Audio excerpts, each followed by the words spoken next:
மத இன்னைக்கு கிடாவை வெட்டலையே, அப்புறம் இது எப்படி? கொஞ்ச நேரம் சும்மா இருடா. வரவன் போறவன் ஏதோ கெடாக்கறி மட்டும் தான் சாப்பிடுற மாதிரி அதே கேட்டுட்டு இருக்கானுங்க. அதான் நம்ம கிட்ட இல்லையே. காலையிலே பக்கத்து கடையில போய் வாங்கி வச்சிட்டேன். உனக்கும் எனக்கும் மட்டும் தான் தெரியும் இது கெடா இல்லன்னு. புரிஞ்சுதா? அக்கா என்னென்னமோ பண்ற.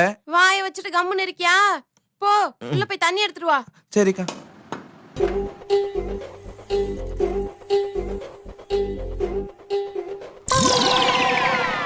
என்னையா மூளை மூக்கு வழியா வந்துருமா என்ன? கிளிப்பு போட்டிருக்க? ஹலோ, தப்பா பேசாதீங்க. நான் பியோர் வெஜ். எனக்கு இந்த வாடையே பிடிக்காது.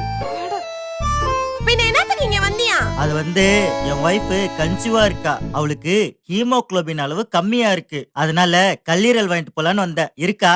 இருக்கு. எத்தனை கிலோ? ஒரு 1/4 கிலோ வேணும். கத்திய கொஞ்சம் கழுவிட்டு கட் பண்ணுங்களேன், சுத்தமா இருக்கணும்ல.